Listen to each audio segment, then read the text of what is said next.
Yeah, a lot of NBA stuff to talk about. A lot of drama this week, I feel like, in the NBA.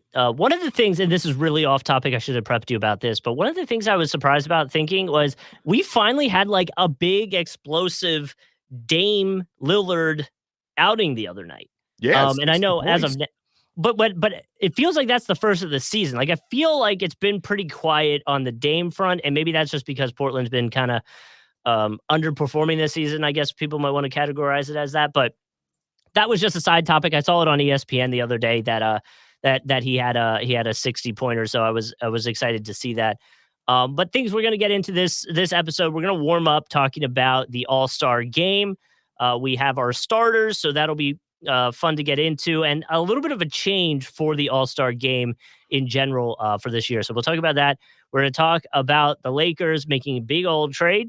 So we'll get into that too as our after our little intro here, and then we're going to end with some Sixers hype. I know we're Sixers fans, but like we got to cherish this. They're on a roll right now. We haven't talked about the Sixers that much. I feel like if anything, there's a little bit of an element too because they're both Sixers fans that we try to go out of our way to avoid talking about the Sixers. But yeah, I mean, there's no like, look, they're headed in the right direction right now. Y'all know how I feel about them long term. I mean, it's all. I'll save it for the end of the episode. We're getting too far. But back to your Dame point, I did pull up Dame's game log this year, which is crazy because he's averaging 30 points. But you're right. It does feel like that, it hasn't been talked about as much, but it's because, I mean, it's a combo. I think Portland got off to a great start, and they've just completely plummeted since. I mean, they're out of the play-in game picture at this point, which they're not too far out. It's not like we're talking, Houston, San Antonio levels where they're fully in the mode for Wemby at this point. But yeah, I mean, it's definitely been a rough 2 months for sure. Dame 60 the other night against Utah, which of course Portland did win, was his high. And a little bit obviously coming off a couple games ago with him and Pat Bev going back and forth back again. So you don't wonder, 37 and then 60, both of those wins. You wonder if that did put some fire back in Dame a little bit. His high before this season wise was 50. He scored 50 against Cleveland back on January 12th. And they actually lost that game. Do you want to? So we're here with the 60-point game. At least they won. Let's play a game. The last 15 games, NBA.com, right? Mm-hmm. For anybody listening, so that we can keep this transparent. It is the 28th. So in the last 15 games, and all the players or I guess just the last 15 games in general, you want to see if you can guess the top 3 players in the NBA for total points. You're talking like most overall points scored or points in a game? So over a 15 game span, these top players have scored said number of points. One has actually only played 13 games in that span. Another has played 14, and then the number one spot actually has played 15. If you would like to try to guess. All right. Well, I feel like Dame's got to be one of them. Who else is there? You definitely can overthink this one, so don't do it. Well, LeBron, I feel like, has got to be one of them. He's been going crazy. Yeah, so Dame is number 1.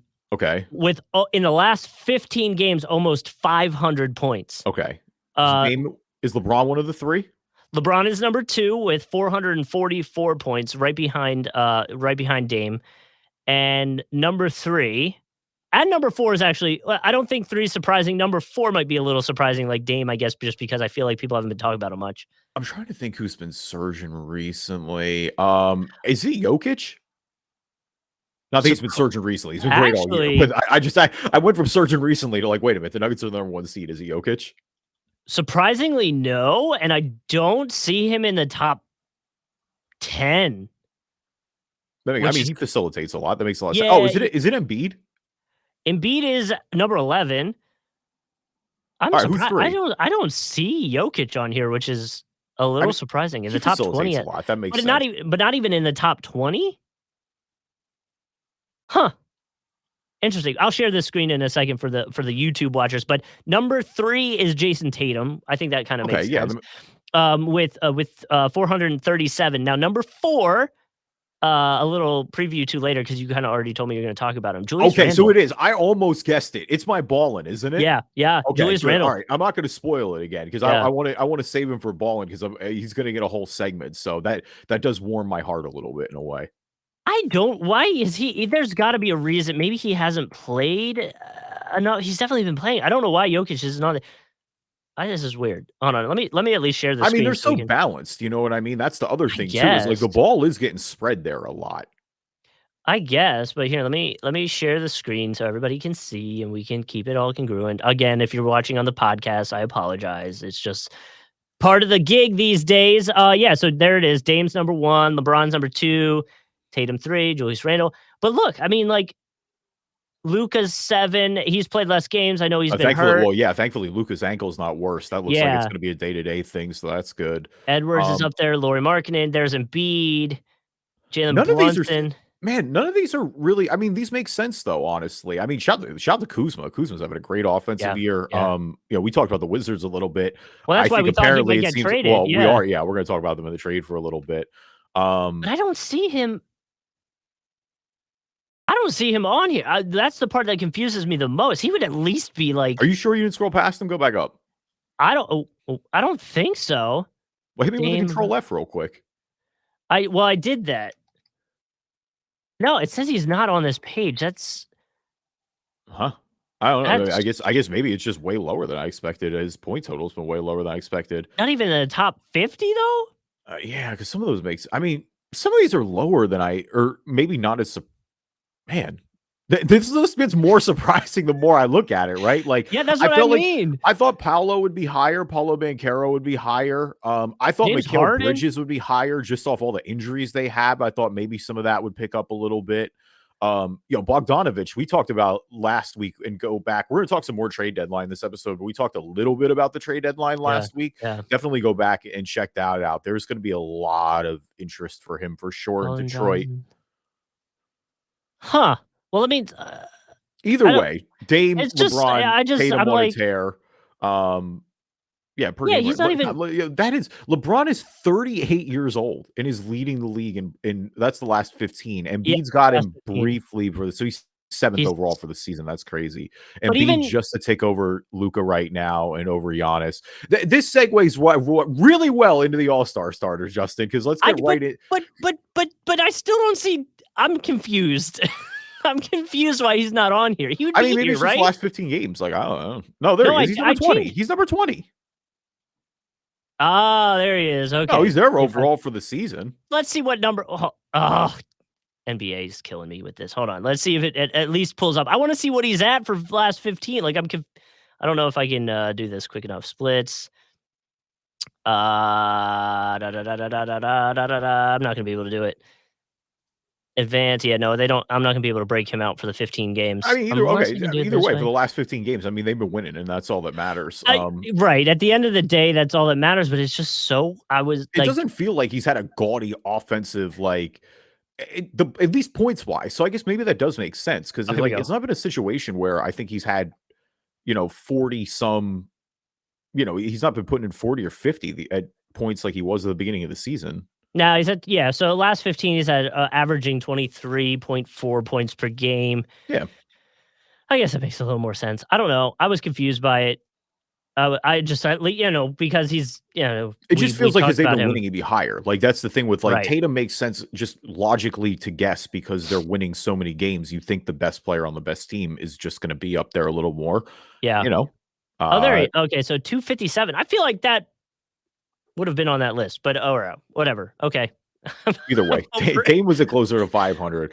But the All-Star starters came out, and I mean, Embiid leading the league in scoring and not starting, I think just kind of segues into the gripe, right? Like Embiid not like, I mean, do you want to read off the whole list before I just start ranting about how ridiculous it is that Embiid's not starting? Sure. So Eastern Conference starters, you got Giannis, who is the captain, Kevin Durant, Jason Tatum, Donovan Mitchell, Kyrie Irving. In the West, you got LeBron James as the captain. I don't think anybody's surprised about that. Then you got Jokic, who we just went on a tangent about. Zion, Steph, and Luka.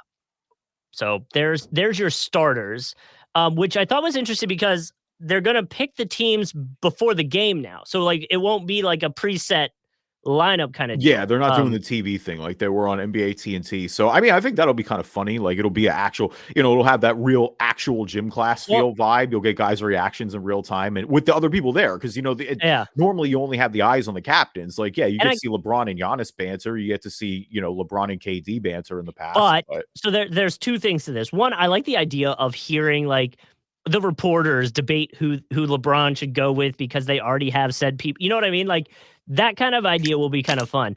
Now, the other thing that will kind of suck is there is somebody that's going to be the last pick and it's going to be televised. So that kind yeah, of stings. yeah. But listen, you guys are in the NBA, so like Listen, you're man, the I'd rather be the last pick, last pick of being an all-star than not be an all-star. right? So, Like suck it up. But to your point, the thing that is very noticeable is no Joel Embiid as the starter, and so here we are. How do you feel about it? Obviously not great. look, I get that someone is going to get hosed here because when you look at the forward situation, you've got Kevin Durant, you've got Embiid, you've got Tatum, and you've got Giannis. Are we gonna act like Joel hasn't had an objectively better season than Giannis this year? And Giannis is the better player. Like, that I think that Giannis is the best player in the NBA right now. Like, I think he's number You one. went for the He's at the top of the captain. mountain. You went right for the captain. I think Joel Embiid is objectively in the regular season having a better season than Giannis is right now. He's leading the league in scoring. Yeah. He's playing excellent defense once again. Like, the team is surging. They've got more wins. I'm pulling up the advanced numbers right now, but it's I don't know. Like, Kevin Durant's missed a zillion games. Tatum is fine. I don't have a problem with Tatum. I'm not going to argue against Tatum. Jason Tatum should absolutely be there. But I feel like if people like that's usually the spot that people that's where I thought you were going to go is say like flip him out for Tatum. But then again, I think regardless of that situation, you're going to get a fan base that's mad, No, Tatum's been the best player on the best team. It's just like Joel is leading the league in points per game right now. Let's see. He is okay. So Giannis has him in rebounds per game. But he's ahead of Giannis in points per game. He's ahead of Tatum in points per game, and he's ahead of Kevin Durant in points per game, mind you, by a pretty fair amount, by about 4 points per game Mhm. over Kevin Durant there. Let's see. Total points you have Embiid is above Durant slightly. Let me see.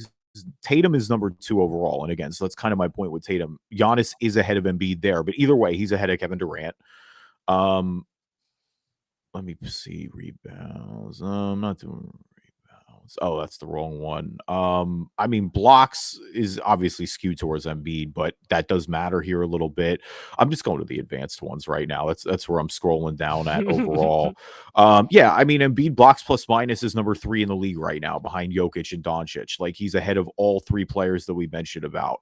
If we're doing defensive box plus minus, Embiid is in the top 10. Giannis is ahead of him, but Tatum's not ahead of him. Kevin Durant's not ahead of him. Offensive box plus minus, Embiid is 6. None of the aforementioned players that got in as all-star starters ahead of him are there. If we are doing VORP, Embiid is 8. He is behind Durant and Tatum there, but he is ahead of Giannis there. It's just, I don't know. Offensive rating, offensive, I guess that's not the best one to use. It's really skewed towards centers. Like, Mason Plumlee is 2 Yeah, overall yeah. there in offensive rating. The point is, either way, like, Embiid is checking every one of these boxes. Like, it's one of the most well-rounded seasons that we're seeing in quite a bit. Like, I get him not being number 1 in the MVP voting, but it's a travesty that Embiid's not starting this game. Like, he hasn't missed as much time with injury compared to Durant, who's been out the last few weeks. Team-wise, the only one that's got a better one is Tatum right now with Boston. I don't know. It's just wrong. Like, I think Embiid should be a starter, and everyone in the league knows that Embiid is one of the 10 best players. So it's really weird to me that he's not starting in this game. Yeah, I mean, at the end of the day, it comes down to the fan vote, right? So that's like a big part of it. But Yeah, and the fan vote stinks all the time. yeah, Like, but I you know it's gotta for the fans, but it yeah, stinks. you gotta get the fan vote in. And I wonder, actually, I feel like I did see a thing where Embiid had more of the votes without the fan vote. I don't want to speak incorrectly, so I'd have to check that to confirm Who it. are the But guards? The guards again, the East were Donovan Mitchell and Kyrie. all right, I'm fine with it. I mean, Donovan Okay, Mitchell so wait, definitely should be in. wait. I feel like at that point, you can justifiably say, let's take out KD since the Nets already have a player in the starter and put in Embiid so that every team at least has some representation, not the Nets getting 2, in the starters. Yeah, I think Embiid has a better case to start than both Giannis and Kevin Durant. Like, Okay. truly, I think he should be starting over one of those two. Tatum is fine. I don't have an issue with that. I mean, guard wise, I'm more fine for sure. Like Donovan Mitchell's a lock. He should definitely be there. Mhm. I mean, I'm fine with Kyrie starting. I'm trying to, there's nobody off the top of my head that I would replace Kyrie for. So at that point, I'm okay with it. So The then on West the guard plays a yeah. little different, obviously. Like Well, that's just because it's so packed. There's so many elite ones in the West right now. so that's what I was gonna ask. Obviously, the West, just to refresh everybody's LeBron as the the captain. You got Jokic, you got Zion, you got Steph, and you got Luca. Is there any kind of slight vibes that you get there? Because honestly, off the top of my head, at least looking at that, I go, okay, yeah, that makes sense. Yeah, if I'm gonna have one, it's gonna be Zion out, and I could like a lot of people are arguing that Sabonis should be in there instead of Zion. I would not necessarily disagree with that. I get that. Just But because that's Zion's missed like, time. and I feel like that probably comes into a gripe that I feel like Kings fans would have in general with, like, people don't pay attention to us. Well, yeah, I mean the Kings for sure become an NBA darling this year for Yeah, NBA fans, but I don't think the casuals have caught on yet, and they're not going to. I mean, their stars over there, their biggest 2 stars right now are who are they're actually on the cover of Slam this month, nice. are Domantas Sabonis and De'Aaron Fox. Like, if you've been watching the Kings, you would know that both of them have been excellent all year, and both of them should and will be also. Like, Sabonis definitely will be. De'Aaron Fox should be too. It would be pretty disappointing if he's not. But yeah, I mean, I think I would lean availability here. Like Zion is a better player to me than Sabonis is, but I think Sabonis has played the whole year. And so at that point, I would reward him. I don't have quite the gripe that I do with Embiid as much there, but I think you could make a pretty compelling argument for sure. I agree. I think it's less egregious as the Embiid side of things, but definitely could be flipped out there. I just think obviously at the end of the day, Zion specifically is a bigger name and probably is a big part as to why he's getting those plugs. Something else to keep in mind for the All-Star game.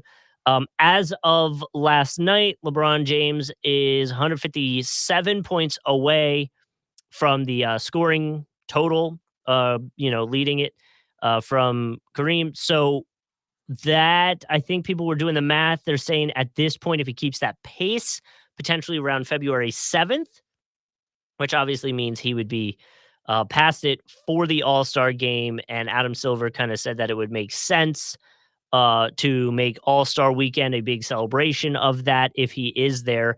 So I feel like that's the NBA's way of being like LeBron, get this thing done, get it done beforehand. We need an extra little, you know what? Get as many Um, eyes on our All-Star game as possible. well, and he's LeBron is now tied with Kareem for the most All-Star selections, and if he plays, he'll become the first player in NBA history to actually appear in all 19 because Kareem did not play in 1973, according to NBA.com. So that's like another big part of it, right? Well, they're going to I think they're in MSG maybe 2 games from now, Okay. as of recording this, and I Oh, really, really wanted to find a way where he break it at MSG, and it just I don't think it happened. Like, he would have had to score, I think, like 50 or 60 a night for these next 4 games, and it's like, even by LeBron James standards, that just feels that's ridiculous. egregious. That's egregious. Um, Yeah. but I mean, if you go for the ultimate showmanship factor, there's that element there. They have the Warriors coming up. It'd be kind of funny, obviously, with him and Steph Curry and the Warriors history. That'd be cool if you saw that there. Hmm. That rivalry is, of course, died down a bit with LeBron going to the Lakers. The year that they won with the Lakers, the Warriors weren't quite as competitive. I mean, they're all buddy buddy now. Draymond's a clutch guy. Like, LeBron and Steph complement each other at any given It opportunity. does. Like, we've come a long way from the tombstones on the Halloween party cookies. Well, and it's one of those things like you look at the Lakers schedule, right? So if he doesn't do it like you said, they have Celtics tonight as of recording this. They've got Nets on Monday, they got Knicks on Tuesday, but then they got Pacers, Pelicans, Thunder. Those are some opportunities to get some points probably, but I bet the NBA does not want him to get the scoring title against the Thunder, right? Like, do it against a bigger name team. Like, he does have the Warriors Saturday, February 11th. So maybe The Thunder have been fun this year. That feels like, and you're right, but that just But, feels like, like it feels so unnecessary. I know, but like I'm sure the NBA looks at this schedule, the rest of their schedule before All-Star break, and goes, February 11th against the Warriors would be dope. February 9th against the Bucks would be dope. Oh, dang, they play the Thunder. I don't want them to do it against the Thunder. Like, that's how that goes. Yeah, no, I mean, you're definitely not entirely wrong there. I mean, they would love for it to happen or just on a nationally I don't think they have any more nationally televised games, though of course they could flex that. If he's They're I mean, you probably would gonna imagine flex they're it. gonna flex If somebody. he's within like 15 going against the Thunder, I guarantee you they flex it to They have it on should. TV. If they don't, it's malpractice, Is this one on TV? essentially. There's no way this is on TV, right? As What, of right Lakers now. Thunder? Yeah. No, no, So absolutely not. There's no planet where that's on national TV. Unless it was just like the weird, like where they schedule Whoa! everybody gets a national. Whoa! Oh no. Here you go. So one day ago, the Daily Mail says, and this, by the way, is in the crypto.com arena. So home game. I was like, where are you going with this? No, hold on. Lakers tickets soar as LeBron James nears scoring record with Thunder game, averaging $952. Oh, yeah. Yeah, that sounds right. Yeah. You better hope he doesn't do it before that. If you paid $900 for a ticket. Listen, I sat in a queue, and the game will have happened, I think, by the time we drop this, but it's like I sat in a queue to try to get Eagles tickets for this weekend for the NFC Championship game. Bro, the cheapest tickets you could get after you get the queue are like $680. That's NFL. Like, I know, I get it, and I understand. The cheapest one? Dude, even again, so like I remember, I know this is kind of comparison, but I remember back in 2017, 2018 when the Jags played against the Bills, we were able to get into that game for $65. Yeah. Yeah. We were able to get in for $65. That same ticket that we bought in 2018 for the Jags game against the Chargers was $140. And again, that's Jacksonville. That's NFL Jacksonville, which is a small market that hasn't really seen success. So like, I would imagine a team that has been dominant all year, has been good for a few years, has the Philly fan base behind it. Of course, they're going to be expensive. That Jags Bills playoff game that you witnessed was the grossest playoff win of all, so and they won. bad. And It it's was crazy so because bad. obviously, like they ended up, and after that, they went up to Pittsburgh, and like that's when they beat the Steelers real good. Like they were in the AFC Championship that year, but like, oh, that first game was hilariously horrible. What was the final? Like 9-6 or something like that. I don't think anybody scored a touchdown, and we looked God, it up. So, we looked it up. I mean, at least you won on your home turf. That's all that matters. But like, oh, that's ugly. We looked it up. Josh Allen was on the team. He did not play. I think he was either drafted that year and was, doing the rookie stuff, but he was on the team. He just didn't play. It's crazy where both those teams are now, but regardless, yeah, I mean, LeBron wants to do it on his home court, so he's not he is playing the Bucks at home after that. That's another one to watch. Him and Giannis, obviously, after the that All-Star Thunder captains. game, but the Warriors February 11th is not at home, so that could be a problem for him. I wonder if the Pelicans isn't either. So I bet they try to like rig this thing a little bit. I would not be surprised if there's some people trying to like figure this out, that it's like Lakers and Thunder and Bucks. One of those games is going to be it. Yeah, there will be. I wouldn't be surprised at all if there's some gaming and marksmanship here, or not marksmanship. That's the wrong word, but like, kind of a targeting the date here. Like they're kind of know what's going on. If you're if you're into sports betting, you might be able to try to use that against some unders and overs, depending on LeBron and his pacing. Just kind of average it out and see where we're at. And maybe he needs to score a few less against the Pacers and a few less against the Pelicans, or maybe sit out a game, like I was really going to rip on you for bringing the gambling tie, but I realized that's kind of weird when I got a poker room hat on right now for the podcast. So listen, just keep we're talking Sixers later. Just keep on betting the Ben Simmons unders and you will do fine. Yeah. The last thing I wanted to talk about, I feel like we're going long on the All-Star game stuff, was the jerseys though. Uh-huh. They did show the jerseys this year. I believe the Jordan brand did them again, but I wanted to know which one you would prefer, and I'll pull them up here on our stream, which is on our YouTube page. You can always check it out there. Would you prefer the blue or the red or the orangey red yellow one, the brighter one, the darker one? I feel like I have a different answer depending where I am. Like if I'm in Phoenix, I want that yellow one. Yeah. If I'm in New York City, I want the blue one probably. Okay. I'm inclined to say the blue one just because I think you can do more with it. Um, I kind of agree, but I do like the like brightness of the other one. I like the contrast. Like, I like that you're clearly going to be able to tell. Like, if you're going to have all-star jerseys, I think they should contrast. Yeah. Either that or just at that point, go back to, where back in the day where teams wore their original jerseys. You know what I Oh yeah, mean? that would be cool. Yeah.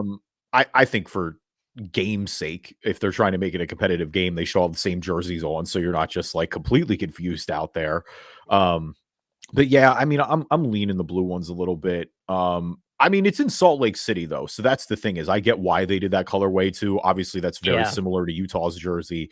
Looks like the arches, looks like Zion National Park, all that beautiful nature out there in Utah. So yeah, it's gonna be a fun one. I'm excited as we get close to the All-Star game. I like the skills contest, man. Like that's what I'm more excited about, but we'll have plenty of time to talk about that. Welcome everybody to the Driving Dish NBA podcast. My name is Kevin Rayfuse. Joining me as always, my co-host Justin Kuzart.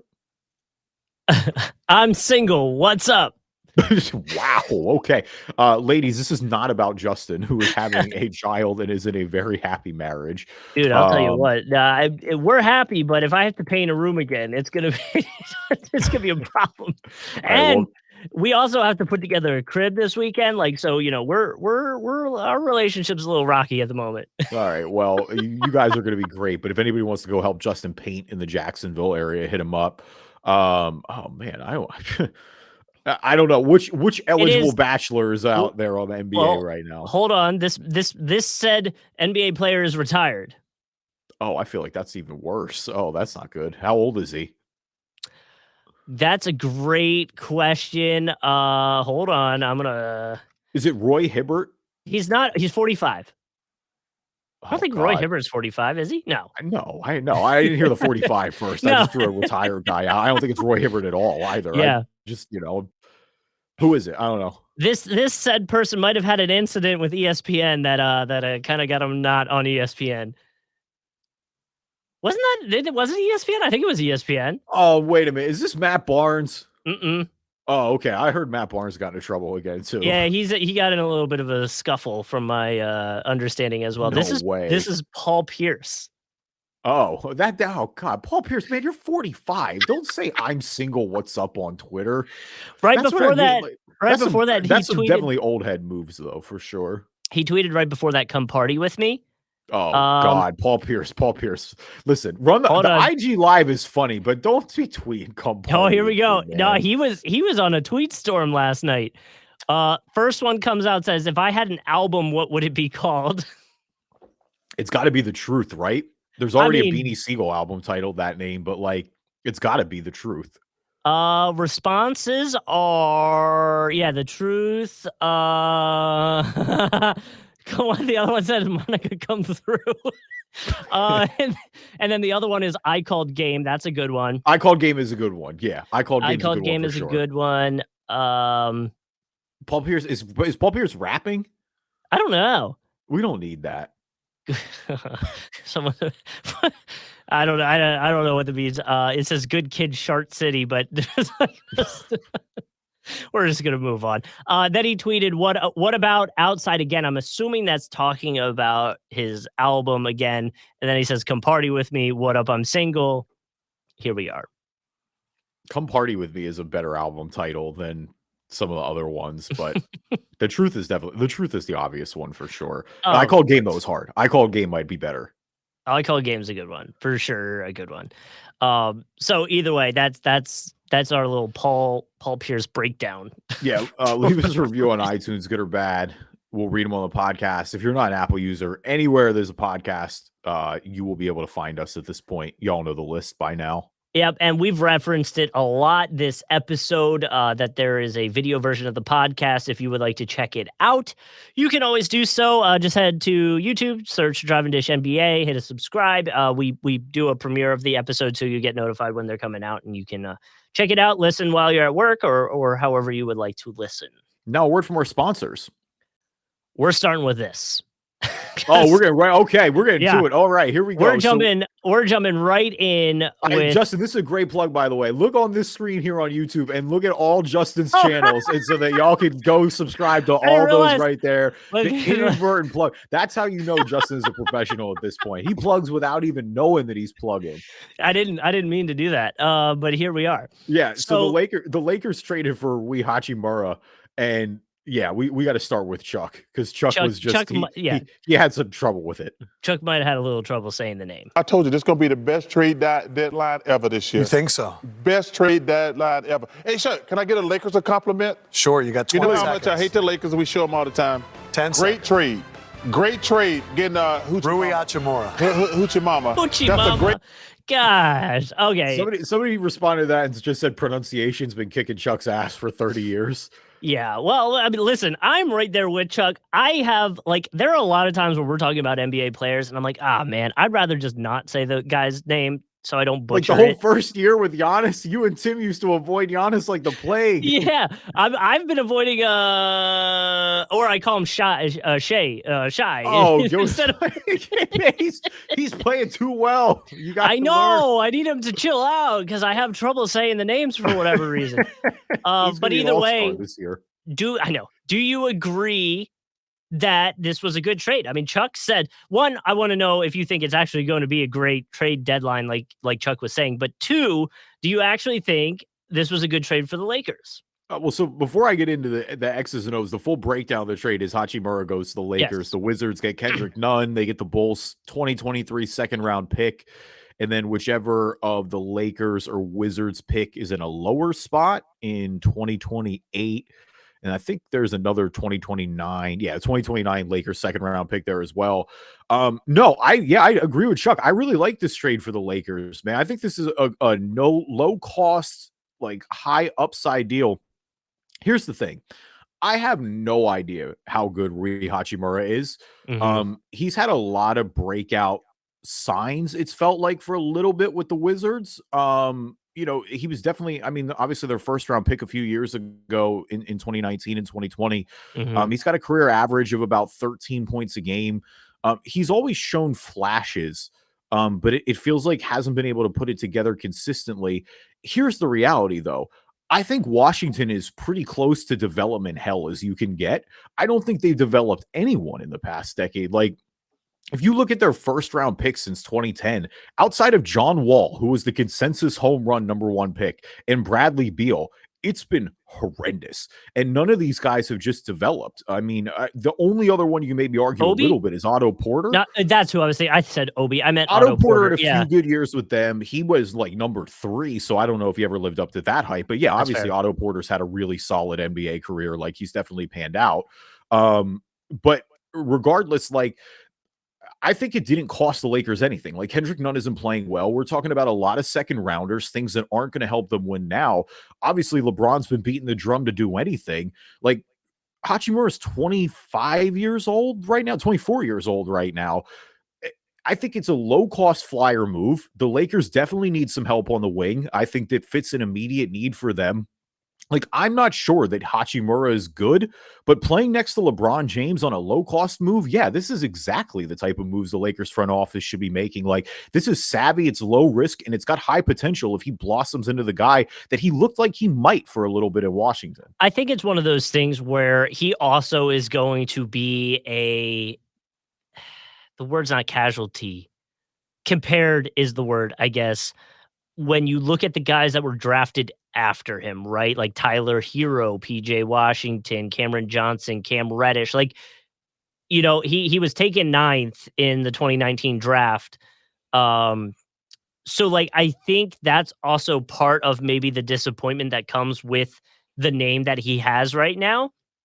But like you were saying, from the shown flashes side, right? You look at his per per game totals, and the scoring has kind of stagnated, right? He came in his rookie season, he's scoring 13.5, and it kind of just stayed around there, a little higher, a little less. But I think the story gets told a little bit more when you look at the per 36 minutes, at least from the scoring, right? The efficiency is, I wanted to make sure I had that. Where did it go? Yeah, the efficiency goes up, right? And the points go up. This year, he's actually almost at, again, this is per 36 numbers, almost at 20 points per game. So it's kind of shown like if he can get the minutes, if you can get him the minutes, he can be productive in those minutes. And that has grown from his rookie year and onward with Washington. It's gone up almost every single year. Looks like it has, yeah. So I think that's like what you were saying, the kind of the flash, the showing. Now I was reading a little bit at that because he comes with a low cost, that it's kind of a good deal for the Lakers and if he's going to be the part of the Lakers long term, it can kind of fit a little bit. Now I feel like it might make it harder for them maybe to do something this year after him, because the Lakers already in general didn't have much to work with if you're not going to move like a bigger name player, or if you can get someone to bite on Westbrook. Although I don't know if they want to do it at this point. Like Westbrook's been playing well. Yeah, I still think if they can move Westbrook and improve, that they definitely will. I think, I mean, of course, we know they're limited in what they could do. The move Sure. that everybody keeps talking about is to try to pry Buddy Hield and or Miles Turner from Indy. I mean, both of which, of course, objectively would improve this team without a doubt. Like What do you that think? would be the best case scenario, as crazy as that sounds, because I don't think they're very good. Like, we're talking about a team that's 23 and 26 right now. But if you want to be the glass half full type guy, they're Yeah. 5-5 in their last 10. Anthony Davis hasn't played and is going to come back and Well, obviously played the yeah. best basketball of his career, Well, and arguably, before he got hurt. And and the West is wide open. Like, for as low as we've got the Lakers right now, like the Lakers are 11 games back at the top. They're 3 games back from number 4 with New Orleans right now. So, I mean, in a situation where the conference feels wide open, I mean, Memphis has struggled a bit here recently. Denver's still chugging along. Like, Denver looks great. The Kings are still winning games too. But listen, there are reasons to believe, because I mean, yeah, if you go out and you get Miles Turner and you get Buddy Hield, like, yeah, that roster might compete a little bit here. Well, and to that, Anthony Davis was back for one game against the Spurs. It was a win, and he played well, but he did have that ankle twist again that kind of It's always going to be the concern. Yeah. Like, that's just the reality. Is it's like, look, if Anthony Davis is healthy, we know what he is, but like, it's Yeah. just like, you can't shake it at this point. Bleacher Report put out this interesting talk about Laker potential moves, and one of the things they were talking about was Eric Gordon, which I found interesting. If they could get the Rockets, he's on the Rockets. Yeah, he's with the Rockets. Yeah, they've been trying to feel like they've been trying to trade him forever. Yeah, so it would be an interesting move. Now he's on non-guaranteed final year of his $20.9 million contract. I just don't know. I mean, if you're moving Westbrook, is that much? Like, how much different is that? And then if you're trying to pair them up, I also question the pairing a little bit, because I don't know if it would work. But Wait, which pairing? Forgive me, you're questioning? If you're trying to bring in Aaron Gordon, I feel like you have to move Westbrook. Oh, Eric. Oh, my bad. You're talking about Eric Gordon. Okay, Eric, I was like, yeah. I thought you meant with Eric. I was like, Aaron Gordon's not no. moving. I was like, Denver loves Aaron Gordon. ERIC.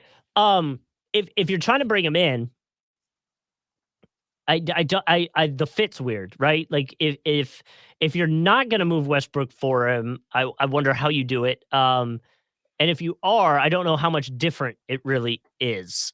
I know they're different players, but like what Westbrook's doing now seems like exactly like they would probably try to have Eric Gordon do, right? Yeah, I don't think Eric Gordon makes a ton of sense for the Lakers. I'm interested because there are reports out there that Houston was seeking 1 or 2 first rounders with Eric Gordon, and if that's the case, then this whole trade market is just shot. This trade deadline, like, then it's just been ruined since this past offseason. And look, Eric Gordon is a guy who the Rockets, for the love of God, should free and let him go play competitive basketball somewhere. But I'm not moving 2 first rounders for Eric Gordon at this point. He hasn't moved the needle this much in 2023. But yeah, he's a guy that I mean, there's still a couple guys, like we talked about the bigger ones last week, but it's like, you want to keep an eye on Eric Gordon in Houston. I think everyone, just because he hasn't played this year, but it's like, I think Jay Crowder does get moved out of Phoenix at some point. Like, I don't, Milwaukee's been swirling a lot for rumors there. They're saying it's going to have to be a 3-team deal. Miami was another one who obviously was interested in a reunion. Their first time around was super successful. The issue there is that, basically it sounded like Phoenix wanted Caleb Martin, and Miami just doesn't seem willing to move Caleb Martin right now. Understandable. So to that point, that may hold up a potential deal there. Those are guys to keep an eye on. But no, I mean, with the Lakers overall, like, again, I just think there's a ton of, like, I don't think there's any downside to it. Even if he stinks, like that, this is the type of guy that you take a flyer on. And for what you gave up, like, you're giving up a couple second round picks. That's what I think the Wizards are doing here. Beyond that, I don't really know what the Wizards are doing. I mean, Hachimura wanted out. Like, that was the thing, is so it's a tough situation. But I mean, yeah, like you said, this is your number 9 overall pick. It's really disappointing that he kind of didn't develop there. I mean, we're going to see whether he's good or not real quick playing next to LeBron James. I mean, that is the good thing here too, if you're the Lakers. But I mean, you bring in Kendrick Nunn. Kendrick Nunn, obviously huge breakout in Miami, hasn't quite been the same player since, like, even towards the end of his tenure in Miami. Just didn't really look like it at all with the Lakers. So, I mean, if you're Washington and he reverts back to any of his early Miami form, then sure, this trade looks a whole lot better. To me, it's a little bit of what we talked about last week, right? And that it feels like they're just like looking to sign Kuzma to a long-term deal. And Kuzma's been phenomenal this year. Like, it's definitely the dude himself has been talking about the trade deadline. But it's also just it's one of these things is where it's like, yo, if you're the Washington Wizards, are you really about to spend all your money on Kyle Kuzma, Bradley Beal, and Kristaps Porzingis? Just like, what is the goal there? It's a vibe. Sure. Okay. Yeah, it is a vibe. Those 3 are vibing. They're loaded. Of course, they're sitting there just chilling out with no expectations. But it's just like, I don't know. It just continues. It just looks like more just pushing chips around, rearranging deck chairs for Washington. Like, I think this is a bad deal for them. But it's not more of what they got back. It's more of just like how this whole thing played out and their just continued inability to develop anyone. So, with that, we go to a player that we do love live streams. Mr. Dennis Schroeder, a live reaction of him actually finding out about the trade. Here's his reaction. What trade? Rui. Oh no, hell no. Rui for Kendrick Nunn. Oh my God, I got text Rui. I just text it's crazy, man. NBA, it's a business. He doesn't seem very happy about it. No, I think he cleaned it up a little bit at the end. And I think it's tough because, like, I think a lot of what Schroeder shows there is, like, I don't know how his relationship is with Kendrick Nunn, but like that could have been his boy. That maybe they're buddies, as I was wondering that too. But like, you got to know you're on the stream, and you got to, like, he did say, I got to go text Rui, but and it's just like everyone's praising this trade. It's like, what do you mean? You're getting better. Yeah, he wasn't happy about it. And of course, headlines take that and run, and that's that is the perk of live streaming and finding out news while you're on streaming a game or whatever you're doing live. So it's a big change though when some of your like, again, a lot of these are picks, but it's like, yeah, Kendrick Nunn is his friend, it's your coworker. Like, obviously if we worked in radio together, and I guess that does happen a lot in the business. But imagine if your coworkers just get swapped out every other day. Hey, listen, this is the view of Kevin Rafe. This is the view of me. This is not the view of Justin Kuzart. There may be stuff going on in where I'm at that might be very directly related to this. The business is constantly changing, and that's just a fact. It has Yeah. a lot of turnover, and I'm going to stop now because I don't want to make Justin any more uncomfortable. Who's balling, who's falling? Our NBA version of the stock market. We always like start with the good before the bad. I'm going to start this week with ballin because it kind of goes right. It goes back to our initial talk with the most points over the last 15 games. And so I want to give a shout out to Julius Randle. I'm really looking like all-star Julius Randle again this season. His average is 24.8, up from his all-star year a few years ago. His rebounds are up by 0.7. His assists are slightly down, but we're talking like a little bit of a tick down. Advanced number wise, he's putting up the best offensive box plus minus of his career. His true shooting percentage is at a career high, but specifically the last week or so, he's really been flame throwing out here. The Knicks 2-2 over that time, but Randall's had over 30 in 3 of those games. He had 32 in a loss to Atlanta, 9 boards, 6 assists. He had 23, 19, and 8 against Toronto, 36, 13, and 4 in a win against Cleveland. And then probably his best one against Boston the other night in a win for them, 37 points, 9 rebounds, only 2 assists that game, but really efficient from the field. The Knicks have started to string some together. I mean, you look at the bottom of the Eastern Conference, they're hanging real tough with Miami for that 6th spot. Definitely starting to put a little bit of distance in between themselves. And, when you talk about, what worked 2 years ago, obviously Julius Randle was the biggest part of that. And if, there were a lot of grumbling over that contract last year, it felt like everybody just kind of after the best year ever got a little unhappy. It feels like the happiness is back, and, he's playing some great ball this year. Yeah, and I mean, it's kind of what we were. Was it 2 weeks ago, maybe 3 weeks ago? We were kind of saying we hope he can get back to that. We did a bit of a Knicks segment. I feel like maybe He it should was be an all-star for sure this year, in my opinion. yeah, maybe it was New Year's resolutions. But either way, I completely agree with you. Obviously, they're vibing. I feel like Knicks fans in general have been kind of quiet, but that just might be part of the gig right now. I think it's like I think it's weird because if you're the Knicks, that I think you're kind of aware that there's probably a limit to this. Like, I don't think, Sure.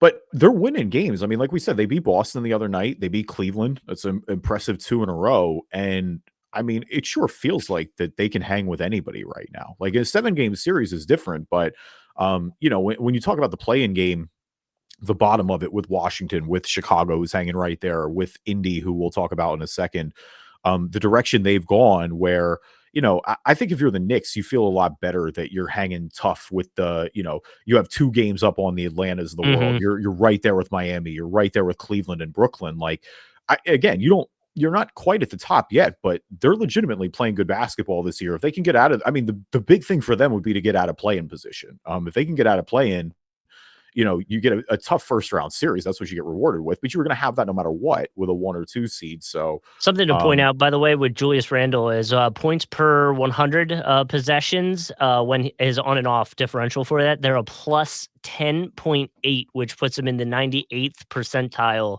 of the league for that. So, I mean, that's, obviously huge and a big upgrade on the team and speaks to the season that he's having and the run they're having. So, we'll switch it over to my ballin', which is actually a LeBron James jersey, not LeBron James himself, but a jersey that he wore during the first half of Game 7 in 2023, the NBA Finals. It sold at an auction for $3.7 million.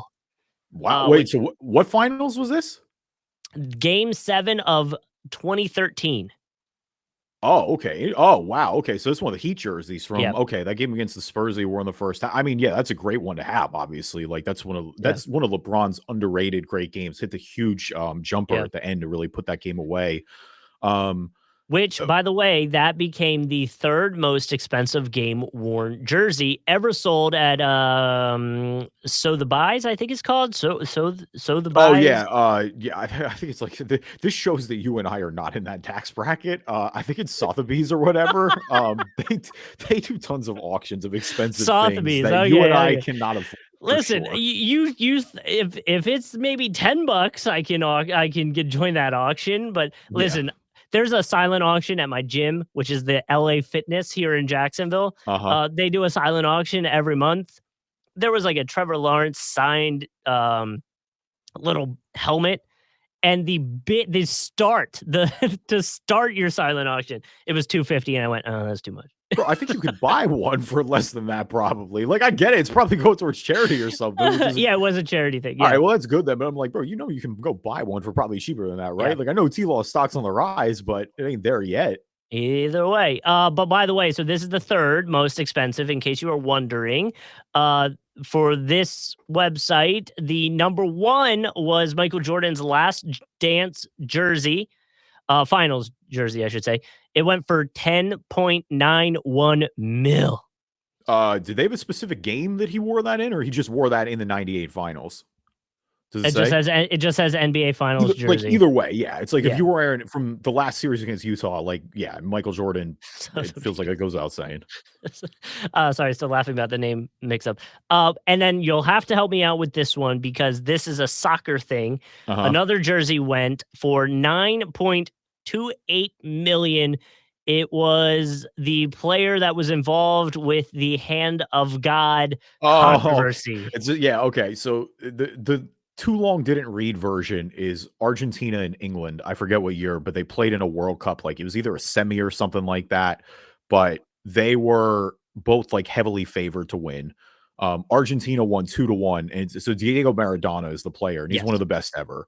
But he scored 2 goals that game, and one of them was clearly a handball, but they didn't call it. Like, that's the controversy, is like they just didn't call it. And afterwards, he said it was the hand of God, which is just absolute elite trolling. And Argentina won this game. Like, they ended up winning the game. I think they went on to win the World Cup. I can check that. Yeah, that's so I mean, the specific tie to that game too, like, because that's the thing, is it's like, not only do you have a jersey from an all-time great at that point that's game worn, if it's got a specific tie to that game in particular, like, yeah, I mean, that's to that game. That LeBron game is a great one to have. I mean, the other ones the only LeBron jerseys that, like, I would think are even on that level would be, like, from the first night that he played. I think the 2016 ones would be, if you were to get your hand on them, like one of the Cleveland games, either game 6, by the way, game 7. Argentina did win in the 1986 FIFA World Cup against West Germany 3-2. Okay. All right. And you said it was classic Cold War. You said they went up again. Well, there's a lot of war that was undertones against this. England. That game was against England. It wasn't the Hand of God game was before the final. Oh, so that was the quarterfinals that they played England in. Yeah, it was just like one of those like heavyweight matchups, essentially, where it was like one of those where the winner of that had a pretty high chance of going on and winning. So Argentina beat England in the quarterfinals, and then they beat Belgium in the semifinals 2-0. And then they beat West Germany, and France beat Belgium for 3rd place. So it was Argentina, West Germany, France. There you go, 1986. And now here we are almost 30 years later, and they are, well, more than 30 years later, and they're the defending World Cup champs, obviously getting it done this time around. So fallen for me, I've got Indy. Indy's 1-9 in their last 10. They're still in play-in game position. They got a half game up on the Wiz right now. But what started off as one of the league's, more pleasant surprises has kind of plummeted here a little bit. I think they're definitely a team to watch at the trade deadline. Miles Turner has been permanently in deals, I think. Buddy Hield is another one who's definitely mentioned. Even players like your boy, TJ McConnell.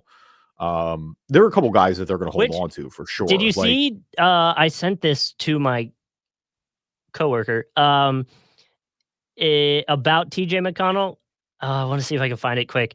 He and Westbrook, I believe it was last week, Westbrook had a good game that put him in a category with TJ McConnell, and I thought it was pretty funny. I wonder if I can find it quick. I tweet too much, man. Here it is.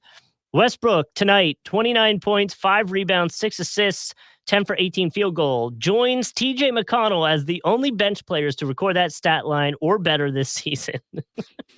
Unbelievable. TJ McConnell will have a 29-point night and then like a 2-point night. It's like, it quite literally is all over the place. But I have a jersey for him, so here we are. Yeah, and I mean, again, Hallie's been injured, so that's the thing. Is like that clearly is their biggest deal. And I mean, realistically, like this is more what the Pacers were looking at, right? Like you thought, like this was going to be an evaluation year. You want to see what Halliburton can do. Obviously, Mathurin's breakout has been huge. Like that's been the story of the year for them. That he looks like a guy long term. Well, there's been talk that they were going to get involved in the trade deadline, and then there was talk that they weren't going to do it, and so maybe that's just part of this whole thing, the figuring it out. Maybe it's time to move on. Maybe it's time not to. You know, Buddy and Miles have value for sure, and I mean, obviously, like I think you'll be able to fleece the Lakers in terms of first rounders with that, just because of where their desperation are. But it's like, you know, Buddy Hield is 30 years old at this point. Yeah. It just feels like, and I mean, he's got one of those things where, like, because he can shoot the basketball. I mean, how many times, you know, what's my favorite thing to say on this podcast? Well, I guess there's a bunch of them, but my favorite thing to say on this podcast is that shooting the basketball is the most important skill you can have in today's NBA. Like, he's going to have the type of career that I think will age well. But yeah, I mean, it's one of those strike while the iron's hot thing. Like, you know, there's a lot of value to them making the play in, but you know, they also slid out. I'm just saying it wouldn't be the worst thing in the world. I'm not saying they're going to, but you've got a couple. I mean, like I said, the Wiz, the Bulls, and the Raptors are all at 22 wins. Now, obviously, the Raptors season as well, post trade deadline, which we talked about last week, could look radically different here sooner than later. And then Orlando. Orlando's just playing a lot. I mean, Orlando's up to 19. They've got some work to do, but you know, they're starting to put wins together really quickly here. You know, and so we'll see what happens. You know, these teams playing a lot better recently, and Indy has slide quick potential. Again, on the bright side, they're still only 2.5 behind Atlanta for 8. So it's not like, and you're going to get Halliburton back. So you can start to turn around a little bit. But my fallen is going out to Mr. Steph Curry, who now has 3 ejections on his resume.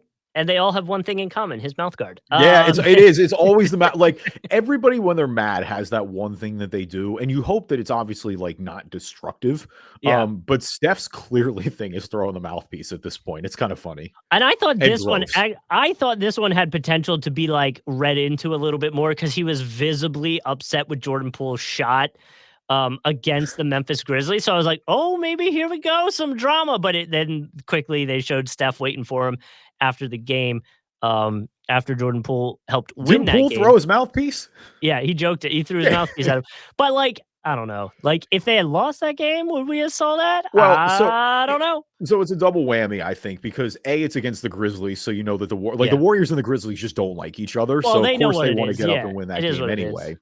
Mm-hmm. The other part of it is like, that's the beauty of Jordan Poole, right? Is it's like there are some times where he's going to take a shot and you're just going to go, Jordan, are you kidding me right now? Yeah. Like who gave you the green light to take this shot? But that's why it's worked, right? Like Jordan Poole's irrational confidence is a big reason that they won the finals last year. Like it's kind of one of those things you live with. Of course, you obviously don't want it to be frustrated in a key game like that where Steph Curry's getting thrown out. Like, you know, you could be frustrated, but yeah, you can't react like that.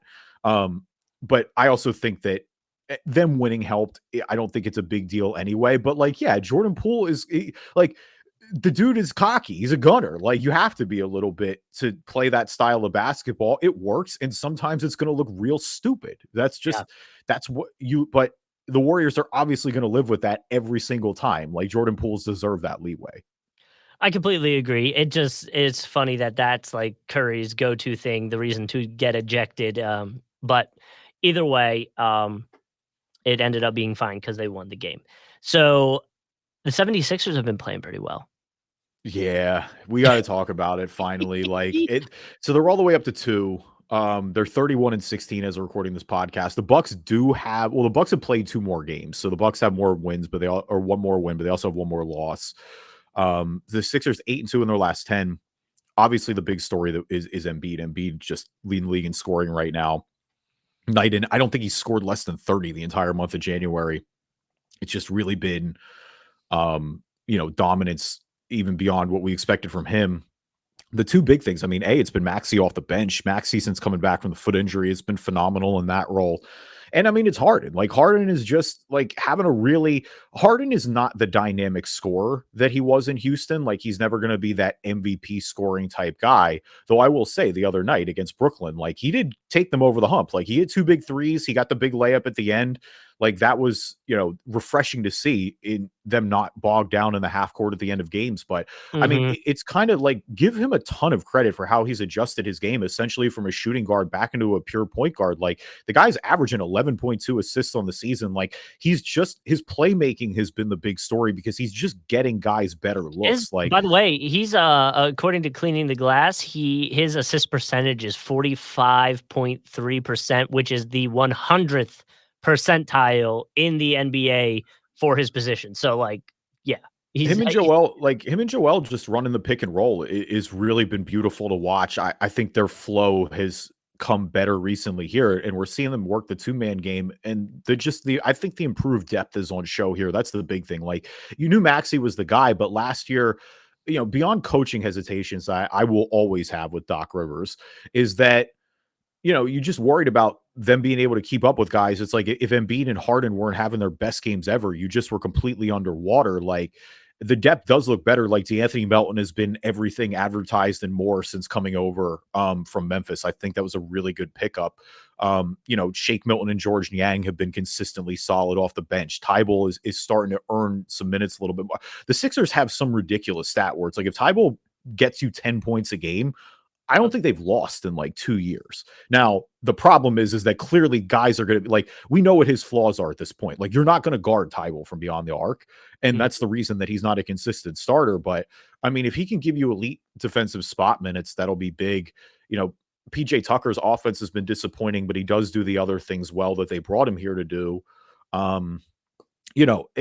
It's tough because on one hand you want to get excited because I do. And I think them having 1 or 2 really matters because, Atlanta, New York are good, but realistically, like the quality of who you're going to get in that play-in seed, like if you're a 3, you could very well be getting Miami in the first round. If you're 4 or 5, you're getting Brooklyn or Cleveland the way it looks right now. Like that looks like an extremely difficult first round series.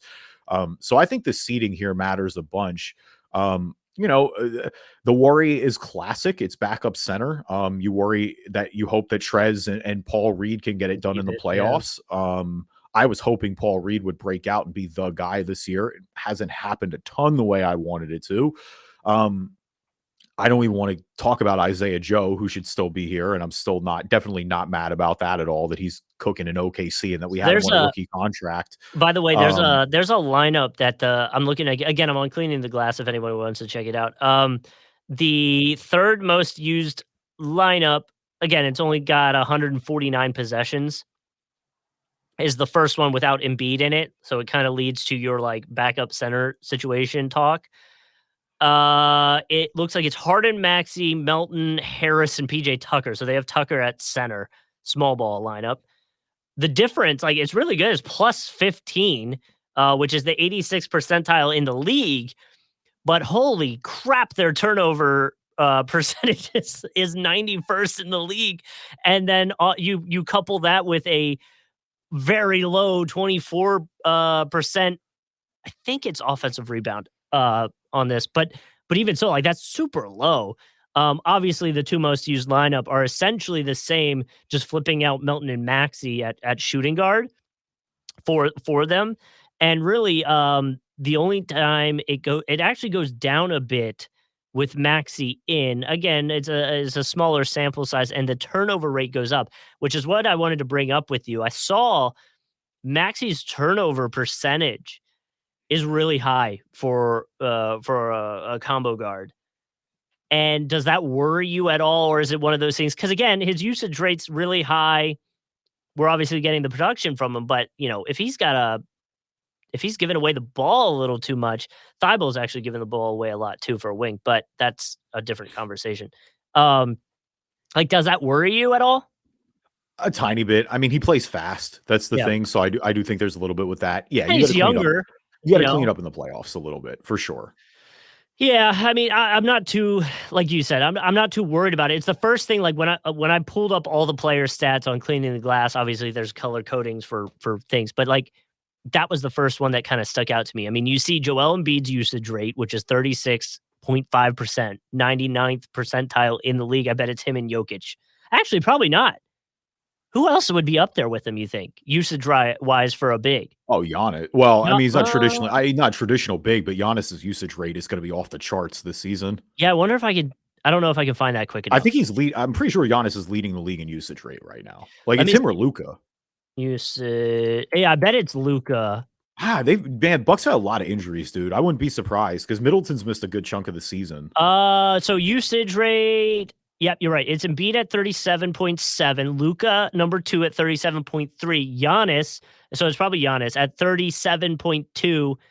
Ja would be next at 34, and then we start to go down from there. So it's probably Embiid and Giannis at that 99 percentile. I'm trying to see if there's another big right off the rip that kind of sticks out. Kevin Durant's at 12.